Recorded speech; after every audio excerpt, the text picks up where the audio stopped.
Today is vascular grafts. It's quite a large topic. So I'll mainly be covering about autogenous grafts and prosthetic grafts, which is the most commonly used grafts. And I'll end with a few words about biological grafts. Regarding autogenous grafts, a brief history of it. It was first used in the 1940s. A surgeon by the name of Kundlin in Europe had pretty good results by using a reverse saphenous vein graft for focal lesions of the SFA. However, it was not widely incorporated around the world because other surgeons or other teams could not reproduce his excellent results, and it went out of vogue. Somewhere during the 1970s, a team visited Kundlin and learned his techniques of how he used the graft, how he anastomoses and how he anastomosed the vein, and then they were able to reproduce his outcomes. And since then, it has been the workhorse of the stock graft for most of our infrainguinal bypasses since then. The histology of the vein graft is fundamentally different from that of an artery. The endothelial cells are cuboidal and they lack tight junctions in an artery, the endothelial cells are quite tightly packed to each other, and there is very little leakage. The permeability is much less. Also, the internal and external elastic laminae are poorly developed in veins. So all of these contribute to more permeability, and this permeability is one of the reasons for a robust intimal hyperplastic response for a vein graft. Also, unlike arteries, the proportion of elastin in the vein wall is much less, and there's more of type 1 collagen. Therefore, if you have noticed, it doesn't pulsate like an artery once you have completed the graft anastomosis. Thus, there's a compliance mismatch, and it acts more like a rigid tube than a pulsating artery.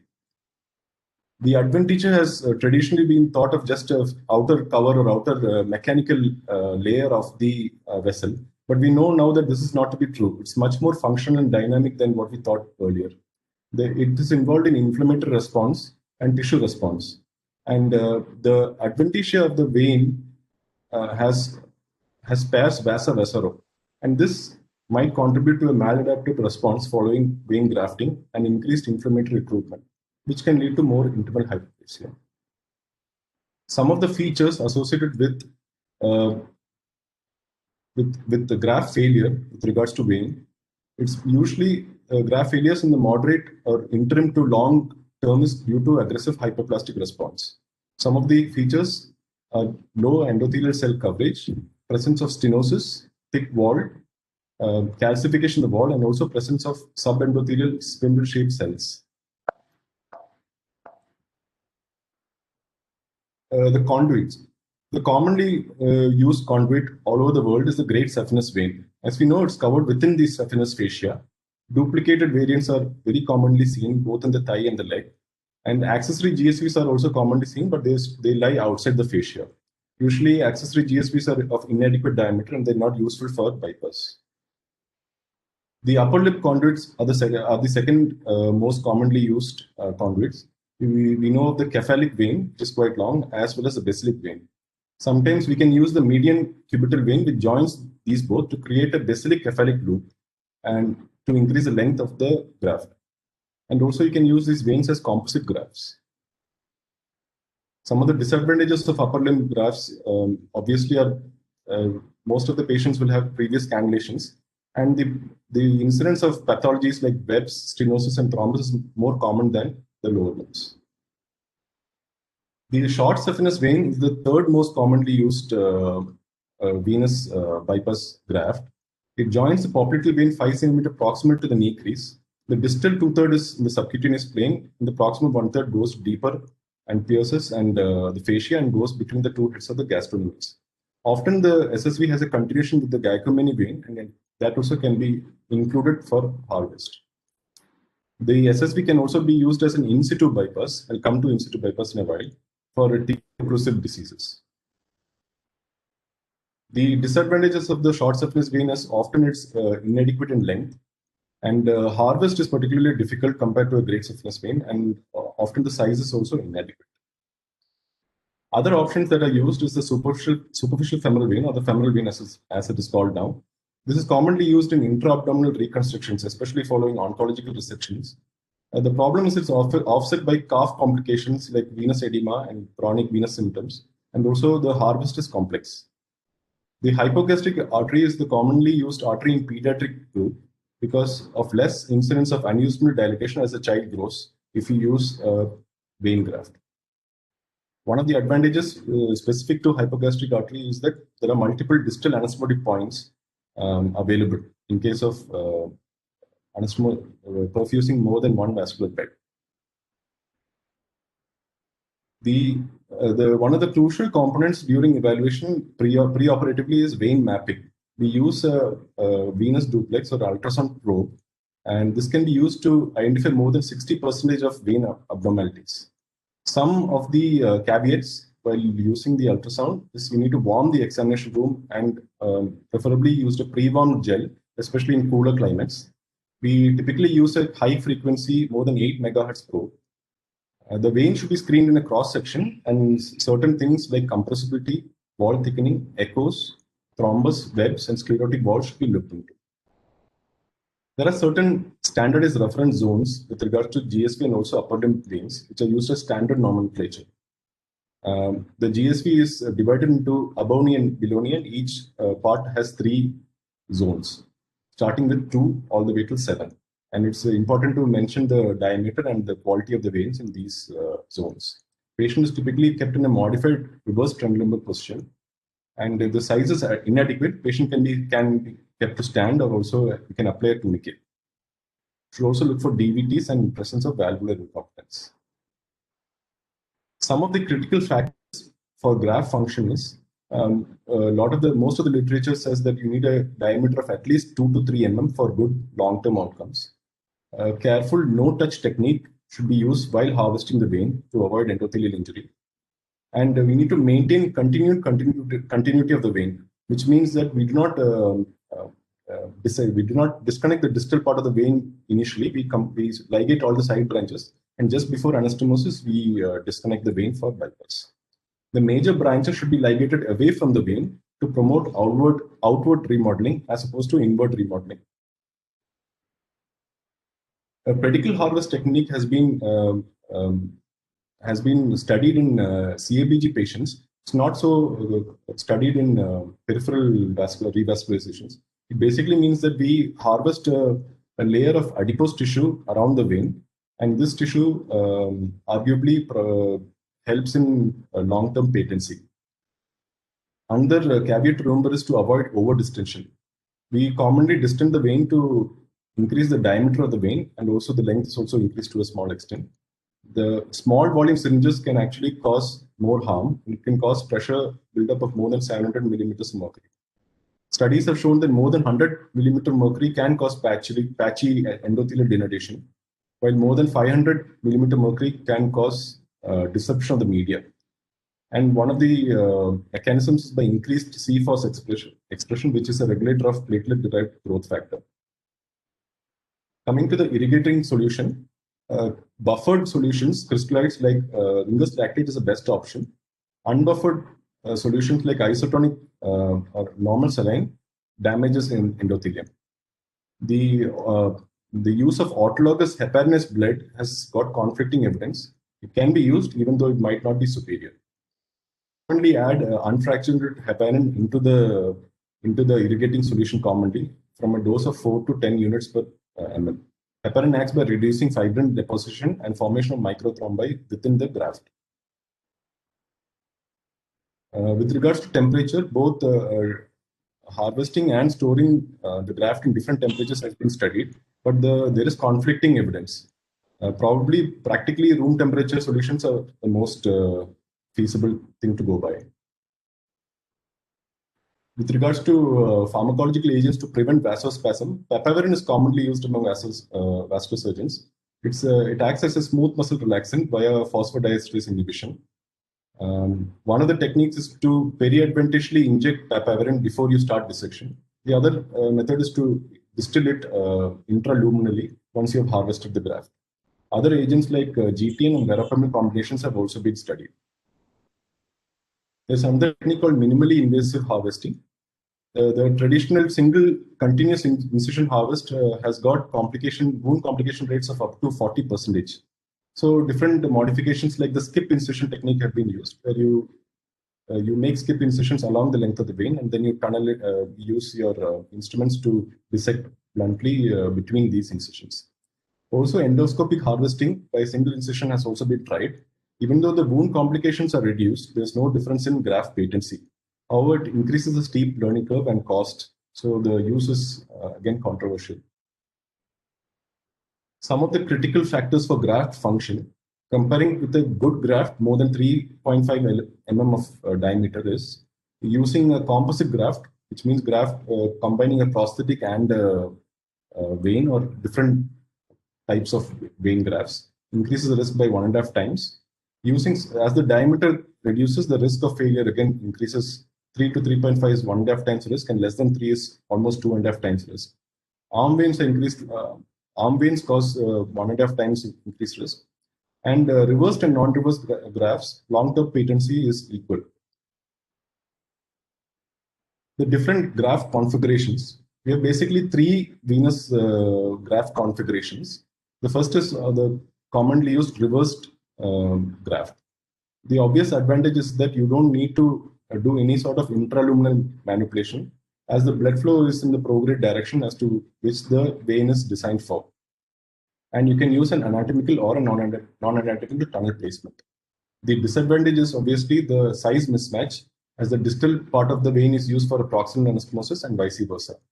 And also the intact valves, when left alone, do cause hemodynamic effects.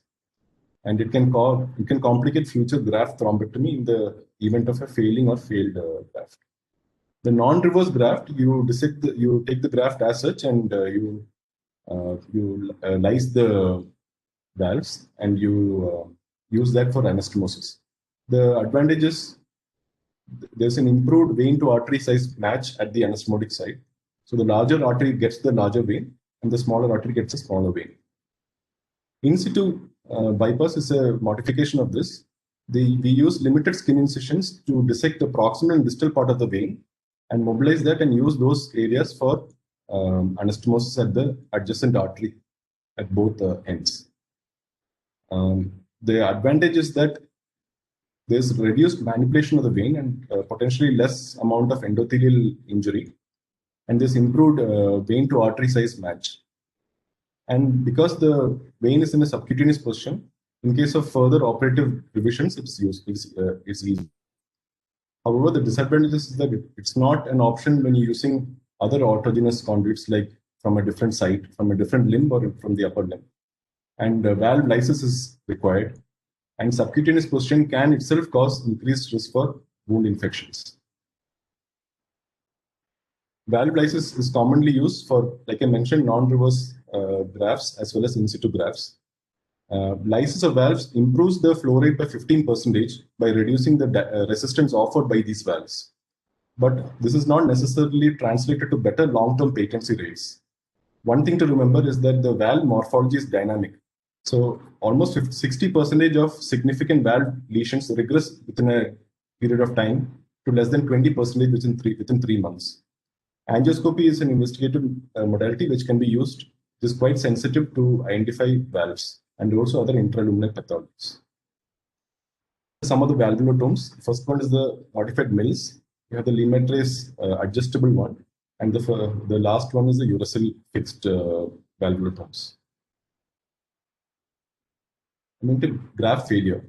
Early graft failure is seen in almost 5% of cases. It is defined by thrombosis within 30 days of the surgery. Graft failure is, we can understand the pathophysiology by going back to Virchow's triad. Endothelial injury can happen during manipulation, and this can contribute. Hypercoagulability, the patient post-operative state itself is a hypercoagulable state. The patient can have a baseline hypercoagulable condition. This can also predispose the patient for graft failure. And reduced flow within the graft can be due to inflow, outflow, or graft lesions within. The most common cause of graft failure within 30 days is technical reasons, because this time period is inadequate for intimal hyperplasia. However, open surgical revision gives an excellent 1-year secondary patency rate. Endovascular management in these categories is of limited value. It's considered early graft failure is considered technical if either there's an inadequate inflow, either due to proximal disease or low cardiac output state or hypotension, inadequate outflow due to severe or significant distal disease or presence of persistent vasospasm, extrinsic causes like tunneling errors or hematomas around the tunneling site, and intrinsic lesions seen up to in 20% of cases can be due to retained valve leaflet, an internal flap which is developed, anastomotic defects, or undersized conduits. Intimal hypoplasia is one of the common reasons for long-term graft failure. Some of the factors associated is, again, injury during surgical manipulation and acute exposure to elevated shear and tensile flow forces. Vein is not used to being in an environment of high flow, and when it's suddenly kept in a high flow situation, it can lead to intimal hypoplasia. The mechanism of intimal hypoplasia is by recruitment of several chemokines and growth factors, which leads to smooth muscle dedifferentiation. And these smooth muscles migrate into the intima and also to the adventitia and proliferate, thus causing luminal narrowing. Intimal hypoplasia in vein grafts strongly tend to be focal, and it's commonly seen at the anastomotic sites, both proximal and distal. It usually occurs from 4 to 12 months post-implantation. Mid-graft stenotic lesions are also seen, but they're usually seen at valve sites. The pathology is complex. It's due to the contribution of all the factors I mentioned earlier, like trauma, hemodynamic stress, and altered body response after tissue injury. Pathological remodeling is another reason for later graft failure. The normal graft, once implanted, it increases it has an intrinsic mechanism to increase the circumference as a compensation. Up to 20% increase in diameter is seen within the first month of implantation. Failure of this remodeling can also cause graft failure. The other pathology for graft failure is atherosclerosis, or progression of disease either in the native arteries or even within the graft. There's a 4% annual loss of graft patency due to graft atherosclerosis. And morphologically, the wall is replaced with lipid-laden macrophages. There's also calcification can be seen in the grafts and also thrombus. Prevention of graft failure. This is a very important thing to note, because prevention during the intraoperative period is much easier and gives better outcomes than salvaging graft once it's failed. One of the ways to identify it is by clinical examination, by the external appearance on the graft and how well it pulsates, the presence of distal pulses and the distal perfusion. You can use a handheld continuous wave Doppler also to assess the distal improvement in perfusion. Angiography is again commonly used, where a dye is injected to see how well the anastomotic or the anatomical aspects have been covered. The disadvantages include single projection and dense opacification. The distal anastomotic site is often inadequately assessed, and structural defects and vasospasms cannot be differentiated often. There is no information on hemodynamics. Like I mentioned, only the anatomical aspect can be covered. And it can also miss out on small lesions like intramural webs, retained valve leaflets, etc. Also is associated with additional expense, time, and effort. These are the disadvantages of angiography. Angioscopy is another modality that can be used to examine the graft. The other mechanism is by using flow rate calculations. It has been, through experience, it has been found that less than 80 ml per minute of flow rate is the critical threshold. However, this is not predictive of earlier failure, and it's more useful to predict intermediate and long-term patency. So by measuring the flow rate, you might not necessarily be able to revise the graft and get a better immediate outcome. Due for dialysis. Sorry. Duplay examination is the commonly used intraoperative assessment modality. As we know, we use the peak systolic velocity or the ratio of the peak systolic velocities. Less than 125 is considered normal. If you have more than 125 or the ratio is between 2 to 3, you can rescan after 5 minutes after giving a vasodilator like Tachyvarine. However, if the ratio is more than 180, if the PSV is more than 180 or the ratio is more than 2 to 5, within 2 to 5, you should consider a significant abnormality and you should consider repairing, or at least perform an arteriography to rule out any anatomical narrowing. High-grade lesions with the PSV more than 300 or ratios more than 5 is critical, and they definitely need to be revised. There's another category of grafts with low flow. With the PSV is not high but rather low, it's less than 45 centimeter per second. And these patients come under two categories. The first category is patients with a high peripheral resistance. This can be diagnosed because there's absent diastolic flow. And these patients have high risk of failure within 6 months. It's usually due to flow problems. And we might have to consider doing either a sequential graft or changing the graft to a different target artery or bypass. The second subcategory are patients with low peripheral resistance. These are diagnosed because there is continuous antegrade flow, even though the PSV is less than 45, both in systole and diastole. And these patients have an intermediate risk of failure. And you should consider post-op systemic anticoagulation for these patients. Post-op surveillance, at 1 year, 30% of grafts have some lesions within them. And among these patients, 30% of them, if these lesions are left alone and if they occlude, the secondary patency or post-thrombotic patency at 1 year is a dismal 30%. Hence, it's very vital that you identify a failing graft rather than a failed graft. This is the rationale behind aggressive post-operative surveillance. And the assessment happens early in the post-op period, then at 1 month, 3 months, 6 months, 12, 18 months, and then annually. The different ways to pick up a failing graft is by history to elicit new onset claudication or aspine, pulse status, or an ABI reduction of more than 0.15 is significant. The standard objective criteria to diagnose for surveillance in the post-op period is again the duplex. Here again, we look at the PSV and the ratio. It's slightly different.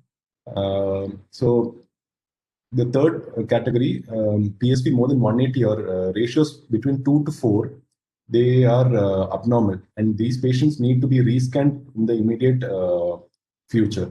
The reason we don't immediately operate on these patients is because a significant minority of this group, that is the 50 to 75% stenosis group, the lesions regress and they don't need any further intervention. So that's why you need to rescan in the in the short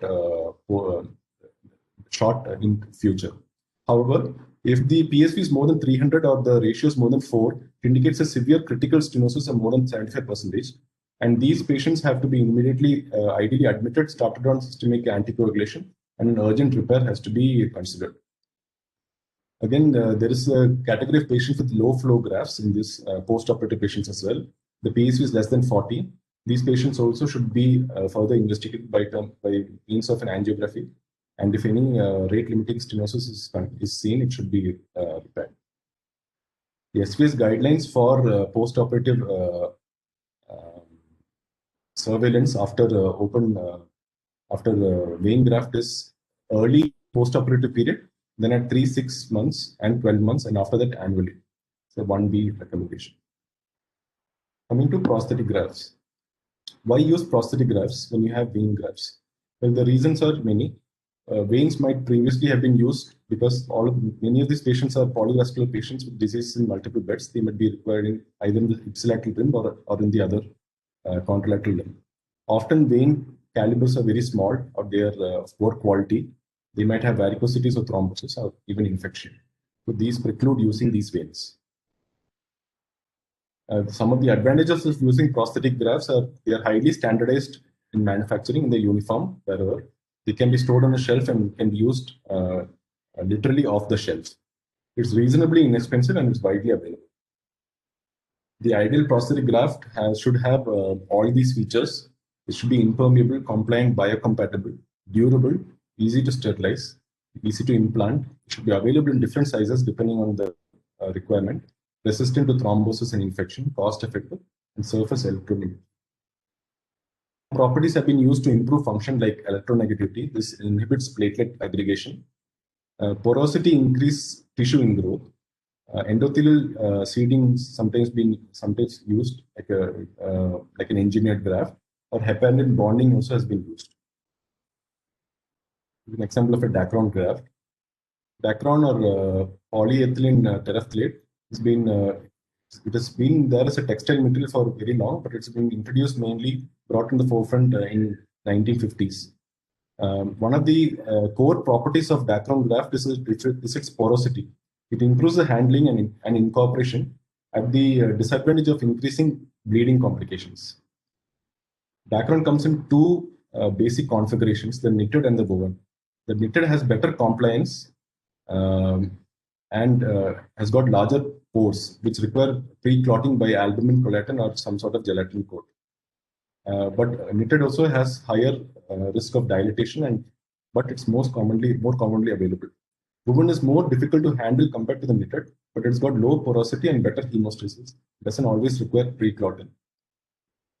But woven is prone to fraying at the edges. This is the microscopic picture of the knitted and the woven, different configurations. Some examples of woven straight, knitted bifurcated, and knitted straight support. This is a node fibril configuration seen on an electron microscope. Coming to ePTFE. ePTFE is again introduced in the late 1950s. It expanded. PTFE is used by forcible expansion of the solid polymer into a nodular fibrillar structure. Therefore, it makes it highly porous. 70% of the content is actually air.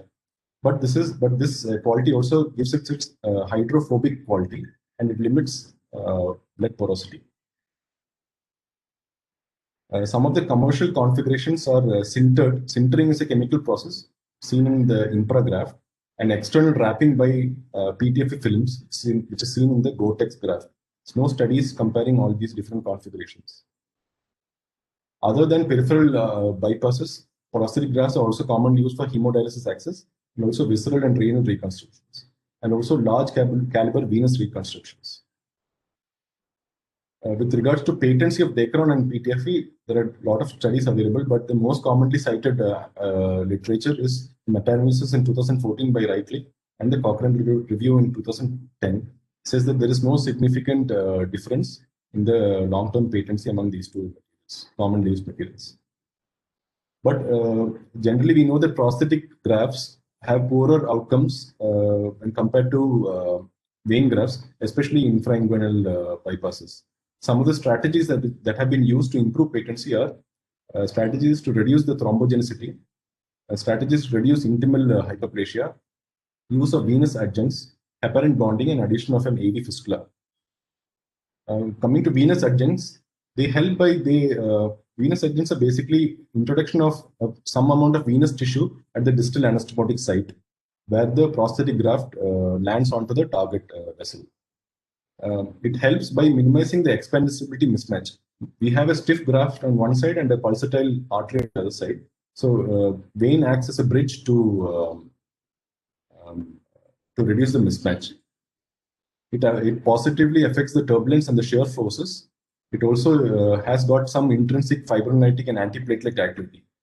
Venous tissue enlarges at that site due to the high pressure, and there's less chance of an intimal hyperplastic response to occlude the graft. And venous tissue is also easier to anastomosis with the stiff calcified tibial arteries, especially. An example of a Miller's cuff, a schematic diagram of Miller's cuff. This disadvantage is that significant turbulence at the anastomotic reservoir, and there's difficulty in achieving adequate angle between the graft and the artery. This is an example of a Taylor's patch. The disadvantage of this is that half of the anastomosis is exposed to the prosthetic graft, and only half is exposed to the vein. And there is a point of triumvirate between the graft, so vein, prosthetic graft, and the artery, and this area can go for a narrowing. Significant length of vein must be available, and it's difficult for inframalleolar anastomosis. The third commonly used is a distal vein patch, in which you use a vein patch to cover the arteriotomy, and onto the vein patch you do a venotomy and you put the graft onto the venotomy. You anastomose the graft onto the venotomy. This is a photo of the distal vein patch. You can see the post-op angiogram. Distal vein patch is technically easier to perform, at the same time maintaining the advantages of a venous adjunct. Secondary patency is obtained by thrombectomy and revision of the distal anesthetic site. Because if a distal vein patch bypass fails, the target artery rarely thromboses, and the thrombus limits itself within the vein adjunct. Therefore, we can redo the distal vein patch bypass. And the turbulence at the heel and the flow and the toe are more beneficial compared to the other types of adjuncts. Heparin bonded graft is another type of modification which the grafts are lined with heparin. They theoretically improve the benefit by reducing platelet deposition, reducing thrombus, and reducing intimal hyperplasia. The heparin is covalently bonded onto the graft. This is a study comparing the saphenous vein graft and the heparin bonded graft. You can see the patency are comparable. Heparin-induced thrombocytopenia has been described a few case reports, but newer grafts with covalent bonding don't release heparin to the bloodstream, and systemic markers of hemostasis is also not increased. And also measuring of antibody against heparin is also normal. It doesn't increase after 6 weeks. Spiral laminar flow graft is another modification. It's based on the presumption that blood actually flows in a spiral manner rather than a linear or a streamlined laminar flow, and this kind of modification also been used. Addition of a distal AV fistula. A spatula is a common ostium AV fistula at the distal anastomosis. Basically, we open the artery and the vein and connect them both to create a common ostium. And onto this ostium, we land the prosthetic graft. And another modification is to use a vein graft on top of this, like a distal vein patch, and then onto that we land the prosthetic graft. The third way where we can use a distal AV fistula is once you complete your bypass, your PTFE onto the artery, then you use a small PTFE to create a AV fistula close to that site from the artery to its corresponding vein. The mechanism by which a distal AV fistula improves is by reducing outflow resistance, especially if the runoff vessels are poor, and it improves the flow velocity within the graft. Guidelines for medical therapy post revascularization is the SVS guidelines and the ESC. They have a 2B recommendation for dual antiplatelets, aspirin and chloroquine, commonly being used. Graft surveillance, again, like the vein graft, the criteria for a failing graft here is a PSV more than 300 or a ratio more than 3.5, and mid-graft velocities of less than 45 is also being used in some other studies. So in such low velocity grafts, you can consider adding an anticoagulant like warfarin. Graft thrombosis. Like I mentioned earlier, revision of a failed graft is often more complex and more morbid, giving poorer patency, long-term patency. Therefore, it's more important to pick up a failing graft by routine surveillance. Once a graft is thrombosed, how do we manage them? It depends also on the clinical condition of the patient. There are no active symptoms for the patient like respiratory tissue loss or gangrene. Thrombolysis can be attempted, especially if the duration of the thrombosis is less than 2 weeks. By doing a thrombolysis, catheter directed, hopefully an underlying lesion could be unmasked and further interventions can be planned. However, if the patient has got acute symptoms of critical limb, an exploration, thrombectomy, or a new bypass can be considered. While doing a bypass, we should also consider the outflow vessel and also the conduit, because we have already used a prosthetic conduit for the existing bypass. The guidelines for surveillance of a prosthetic infrainguinal bypass is immediate post-operative period and repeated at 6 and 12 months annually. The SVS guidelines, the recommendation is 1 week. Graft infection is commonly seen with prosthetic graft, much more common than autogenous grafts. Lower extremity bypass infections are plagued by almost 5 to 6%, while the aortic usage in abdominal aorta, the graft infection rate is around 2%. If they do get infected, amputation rates can go up to 70% and mortality up to 20%. Most common organisms are Staphylococcus aureus and epidermis. Some of the risk factors associated with infection are reoperative procedures, females, patients with diabetes, and presence of active infection at the time of surgery. Infection rates, again, between Dacron and ePTFE are considered to be the same based on available literature. The management is you take blood cultures, you start patient on broad spectrum antibiotics, and use some sort of imaging to confirm the presence of graft infection. Imaging findings include presence of perigraft air, fluid or soft tissue attenuation, and pseudoaneurysm formation. The management involves if the organism is a Pseudomonas MRSA, they require urgent removal. If the graft is thrombosed with the presence of good collaterals, then excision alone will do. However, if revascularization is required, you can use an in situ or even an extra anatomical bypass. Other conduits like cryopreserved or rifampicin soaked prosthetic grafts can also be used. If patients MRSA positive, decolonization prior to surgery is also recommended.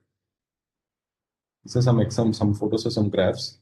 A vector is used for hemodialysis access. It can be immediately used after implantation. This is a silver graft by Brown, ePTFE, Limatris elbow graft. This is the Impra graft. A few words about biological grafts. As the name suggests, we use native tissue, biological tissue, and use that as a graft by storing them or by preserving them in by some techniques. They are called allografts or homografts if they are from the same species. They're called xenografts or heterografts if they're from other species. Especially useful when autogenous grafts are unavailable and prosthetic grafts are contraindicated, especially example in infective fields. Potentially can be used off the shelf if they are made readily available. Fresh vascular allografts have high rates of thrombosis and aneurysms, and they're highly immunogenic. Also, we have issues of logistic issues with regards to availability and storage. So this has led to new techniques to improve outcome and some modifications. One of the modifications is the preservation technique, and the second is a modification technique. The preservation technique commonly uses a cryopreservation. It goes by the concept of a vapor pressure gradient. When you cool the graft, the intracellular and the extracellular compartments, they get frozen at different temperatures. And because of this temperature difference, there is a gradient that's created. And you use cryoprotectants.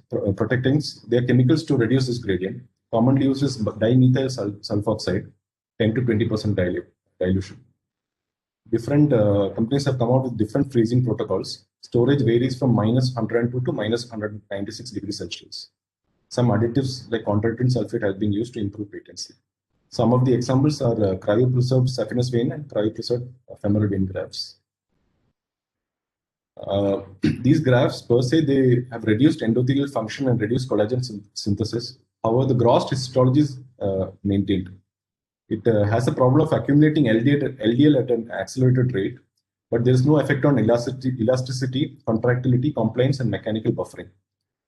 But it does trigger a significant immune response, and this can lead to delayed thrombosis and aneurysmal degeneration.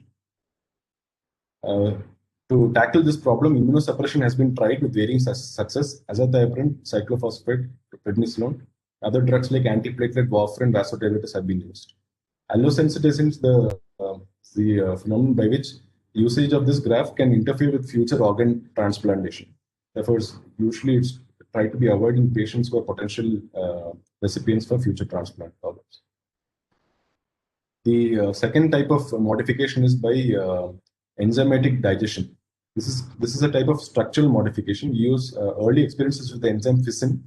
It digests, and once you digest the tissue, you get a resultant collagen skeleton, and this undergoes enzymatic process of tanning to cross-link the collagen, and then it's sterilized and stored. Commonly used such grafts are bovine carotid artery, bovine mesenteric vein, and human umbilical vein. These are some of the photos of these biografts. Thank you.